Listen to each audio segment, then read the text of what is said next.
Hello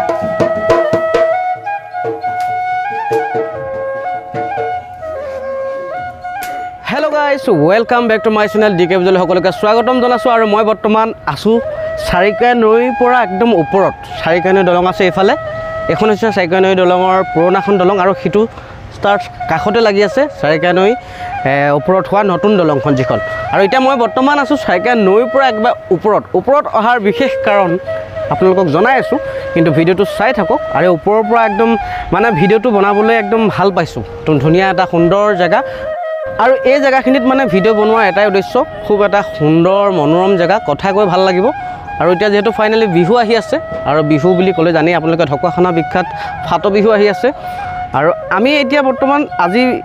আপোনালোকক ঢোল দেখাবলৈ আহিছোঁ ঢোলৰ কিমান দাম দৰ চলি আছে কিমান ঢোল বনি আছে আমি আহিছোঁ আৰু চাৰিকা নৈৰ পৰা চাৰিকা নৈ দলঙৰ কাষতে আছে এখন ভাল ঢোলৰ দোকান এইখনৰ নাম হৈছে মধু বাদ্য ভাণ্ডাৰ আৰু ইয়াত বহুত এখন পুৰণা দোকান ঢকুৱাখানাৰ সম্পূৰ্ণ নগৰখন সালসলনি হৈ গৈছে ঠিক তেনেদৰে ঢোলৰ দোকানখন আগতে তলত এডোখৰ ভিতৰত জেগা আছিলে সেই দলঙৰ কাষতে আছে কিন্তু এতিয়া বৰ্তমান নতুনকৈ মানে প্ৰায় 2-3 বছৰ 4 বছৰ মানে হৈছে আৰু নতুনকৈ আকৌ ইয়াতে গঢ় লৈ উঠিছে ধুনীয়াকৈ কিন্তু দোকানকেইখন আজিলৈকে মানে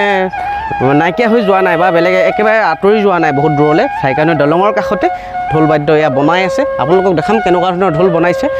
কিমান দামত আপোনালোকে ঢোল পাব একদম ধুনীয়াকৈ দেখাম গতিকে ভিডিঅ'টো চাই থাকিব এতিয়া মই আপোনালোকক দোকানৰ ভিতৰটো দেখাই আছোঁ এইফালে যিহেতু ভিতৰত ঢোল আৰু বহুত বনি আছে ভিতৰ চোৱাটো দেখাবলৈ অলপ বেয়া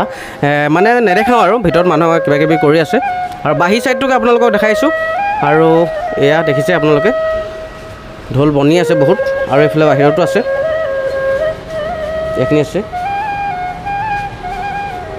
বৰ্তমান মালিকে ভাত খাই আছে আৰু এইফালে দাদা এজন আছে দাদাক মানে আপোনাৰ নামটো বিশ্বজিৎ দাস অঁ এতিয়ালৈকে মানে ইয়াতে ঢোল বনোৱা কামত থাকে না ইয়াতে থাকোঁ এতিয়ালৈকে কিমান ঢোল এতিয়ালৈ বনালে আপোনালোকে হ'ল 90টামান হ'ল পুৰণা ঢোল 90টা বাকী নতুনকৈ আপোনালোকৰ দোকানৰ ফালৰ পৰা দিব পৰা কিমান ঢোল আছে ঢেৰ আছে যিমান লাগে সিমান দিব পাৰে নে কিমান দামৰ ভিতৰত ঢোল আছে ক'ব পাৰিব নতুন ঢোল আপোনাৰ 8ৰ পৰা 12লৈকে আছে কম পইচাত যদি একেবাৰে নিব পাৰে মানে সৰু ল'ৰা ছোৱালী একেবাৰে কণমানি হাতৰ পৰা এইটো 1200 টকা এইবাৰ যিহেতু লাষ্ট একেবাৰে 1200 টকা সৰু ঢোল 1200 টকাৰ পৰা ডাঙৰ ঢোল মানে এনেই 12,000লৈকে আছে তথাপিতো আপোনালোকে আহিব কিবাকিবি কম বেছ চলি যাব নহয় জানো কম বেছ চলি যাব খালি আহক ভাল ঢোল আছে আপোনালোকক মই এতিয়া অকণমান ঢোলৰ ভাল বনাই থোৱা ঢোল আছে নেকি মাত শুনাব পৰা দৰ্শকক দেখাই আছোঁ আপোনালোকক এয়া বহুত ঢোল বনাই আছে এয়া চাওক একদম যিমান ঢোল লাগে সিমান আপোনালোকে নিব পাৰিব এইখিনি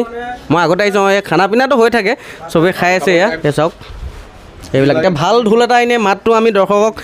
শুনাম বুলি ভাবিছিলোঁ অকণমান ভাল ঢোল আছেনে অঁ ঠিক আছে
যিহেতু কৈছিলোঁ চাৰিকা নৈ পাৰতে যিহেতু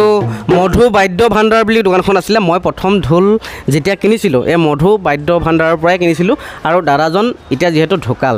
এয়া বৰ্তমান দেখা পাইছে আপোনালোকে আৰু দাদাজনৰ ভায়েক নহয় জানো আপুনি আপোনাৰ নামটো মোৰ নাম কেশৱ দাস কেশৱ দাস নহয় জানো হয়। এতিয়া মধু বাদ্য ভাণ্ডাৰৰ মানে যিহেতু এতিয়া দোকানখন চলাই আছে ভায়েকে চলাই আছে কেশৱ দাস নহয় জানো কেশৱ দাস আপুনি ফাট বিহু চাইছেনে চাইছোঁ কেনেকুৱা লাগে ফাটা বিহু আৰু একদম ফাটি যায় আৰু এইটো বিহু বিহু আপুনি গাব জানে বিহু মই দুজনা গাব নাজানো গাব নাজানে কিন্তু ভাল পায়নে বিহুটো ভাল পাওঁ বিহু আমাৰ প্ৰিয় বস্তু এইটো আমাৰ দুৰ্গা পূজাতকৈ আমাৰ বিহুটো বেছি ভাল লাগে আপোনালোকে বৰ্তমান আমি ঢোলসমূহ মানে চেক কৰি কোনটো ভাল মাত আছে চেক কৰি পূৰা ঘাম ওলাই গৈছে আমি আপোনালোকক ঢোল বনোৱা অকণমান দেখাওঁ বুলি ভাবিছোঁ এইফালে আছে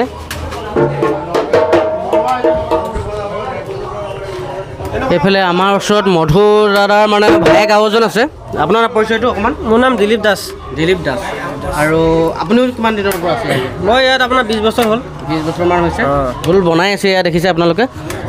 আপোনাক মানে অকণমান ঢোলৰ বিষয়ে যদি অকণমান ঢোলৰ বস্তু কিছুমানৰ বিষয়ে সোধোঁ ক'ব পাৰিবই নহয় নিশ্চয় এতিয়া এই ঢোলৰ মানে এই এটা ঢোলৰ মানে অকণমান পৰিচয় কৰাই দিয়কচোন কি লগোৱা হয় এইবিলাক ঢোলৰ আপোনাৰ চেউৰী গৰুৰ চেউৰী ছালৰ তালি আৰু আপোনাৰ দমৰা গৰুৰ কোবনি আৰু আপোনাৰ বলদ গৰুৰ আপোনাৰ বৰটি ঢোলৰ আৰু এইটোৱে লাগে আৰু আপোনাৰ কঁঠাল কাঠত আমাৰ কাঠৰ ঢোলসমূহ মানে খোলাসমূহ কি বনায় কঁঠাল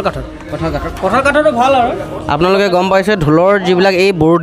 বৰটিবিলাক কি বলদ গৰু আৰু এই তালিখন কি কাঠ কি গৰু বুলি ক'লে চেউৰী গৰু মানে চেউৰী গৰু আমি যিটো চেউৰী গৰু বুলি কওঁ এই তালিখন চেউৰী গৰুৰ পৰা বনায় আৰু ইটো ছাইডত যিটো আমি মাৰিয়া কোবাওঁ মানে কোবনি দমৰা গৰুৰ পৰা বনায় মানে প্ৰতিটো মানে অংশ বেলেগ হেৰিৰ পৰা বনাই হয় মানে এনেই নৰ্মেলি এজনী গৰু বা এটা গৰু গাড়ীৰ ছাল হ'লেই নহ'ব মানে গোটেইকেইটা বস্তু বেলেগ এটা মানে গম পালে আপোনালোকে এটা ঢোল হ'বলৈ হ'লে এটা গৰুৰ পৰাই মানে নহয় দমৰা গৰু লাগিব চেউৰী গৰু লাগিব বলদ গৰু লাগিব একদম 3টা গৰুৰ ছালৰ পৰাহে এটা ঢোল বনায় আৰু বিশেষকৈ ঢোলৰ খোলাটো মানে কি বুলি ক'লে কঁঠাল কাঠ আৰু আম কাঠ কঁঠাল কাঠ আৰু আম কাঠৰ পৰাহে বনোৱা হয় আৰু এজন দাদা আছে এইফালে আপোনাৰ পৰিচয় কওক আপোনাৰ নামটো লালচান বাদ্যকৰ আপুনি কিমান দিনৰ পৰা আছে ইয়াতে মই 4 বছৰ ধৰি আহি আছোঁ এতিয়া ঢোল বনাই আছে ন আপুনি কিমান ঢোল বনালে এতিয়ালৈকে 60-70 মান হ'লে বনাইছে ঠিক আছে আপোনালোকক মই দেখাই আছোঁ আপোনালোকে এতিয়া কি ঢোল পূৰা বজাই মানে ভাগৰুৱা হৈ গ'লোঁ ভিডিঅ'টো আজি বেছি দীঘলীয়া নকৰোঁ যিহেতু আপোনালোকক মই কৈছোঁ চাৰিকা নৈ একেবাৰে নিচেই কাষতে আছে এইফালে চাৰিকা নৈ কাষতে যদি আপোনালোকে মধু বাদ্য ভাণ্ডাৰ বুলি কয় তেতিয়া আপোনালোকক চিনি নাপালোঁ বেলেগে হ'লেও দেখিব আৰু দোকানখন প্ৰায় দেখিয়ে থাকি মই বেক কেমেৰা কৰি আপোনালোকক চাৰিকা নৈৰ পৰা কাষতে এইফালে দেখা পাবই